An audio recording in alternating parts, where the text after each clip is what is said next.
boys, girls, and everyone else? We're back with another video for you about the Druid, but this time we're doing the farm build for the Druid. So again, I was at Blizzard HQ for about, well, 4 days technically, but I played the Druid for 10 hours at that time. So in that time, we all got to make some really awesome builds.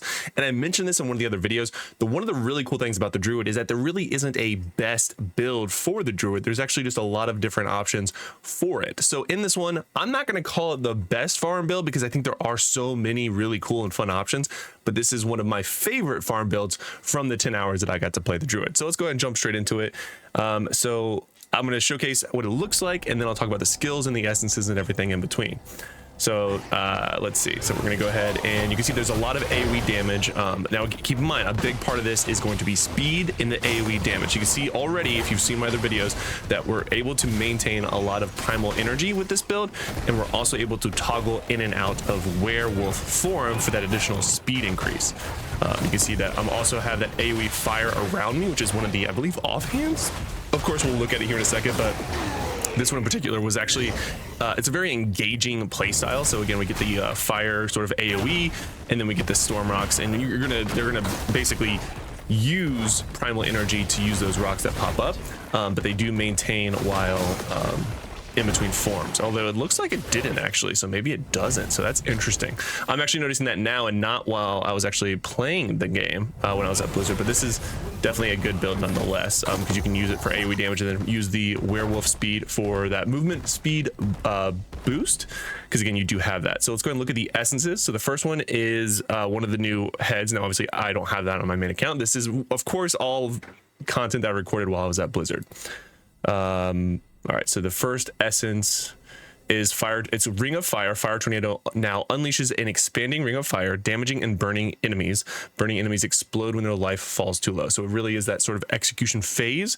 When you have enemies low, you can just sort of blow it up and then, you know, kill it. So for the chest piece, looking at the magic attributes there. All right, so now we're using Earth Binders, and this one is going to be Earthquake. Now smashes the ground and empowers you, causing your movement speed to unleash aftershocks every few yards. Next, we are using All Our Prey, which is Werewolf Form. Now also increases your damage done to enemies by 20%, but is reduced by 5% for every enemy within 5 yards. So while you're in Werewolf Form, you're doing 20% more damage when you're farming alone.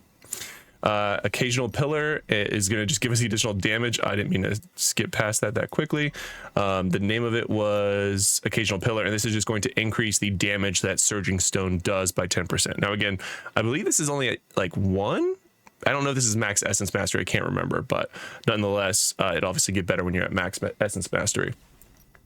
Moving on, for the main hand one, we have Burn Socket, which is Fire Tornado generates an additional 1 primal power per enemy hit up to a maximum of 10. Fire Tornado cooldown is reduced by 10%. Then going on to offhand one, we have Scar Carver, and that is going to give us Rend and Tear, which is in werewolf form. Now causes you to dash forward and strike. If the attack hits, you can activate a powerful follow-up attack that sweeps in a wide arc, dealing additional damage to enemies. So not bad. Again, we have a little bit more of additional damage coming from if they're already at low health. And then for the second main hand, we have Loam Skull, which is Werewolf. Now wreaths you in fire when you transform, damaging and burning nearby enemies, causing them to explode. Explosions of flame when primary attacks critically hit. So you're going to just be doing fire, but then they'll have explosions whenever your primary attacks critically hit. And then last is Goring Brace, which is Ferocious Strike, generates 5 additional primal power, which is, again, it's not one, I mentioned this in one of my other videos, the Ferocious Strike is not one that I actually maintained a lot during this testing. I did use it for some of the builds, but it isn't bad at all.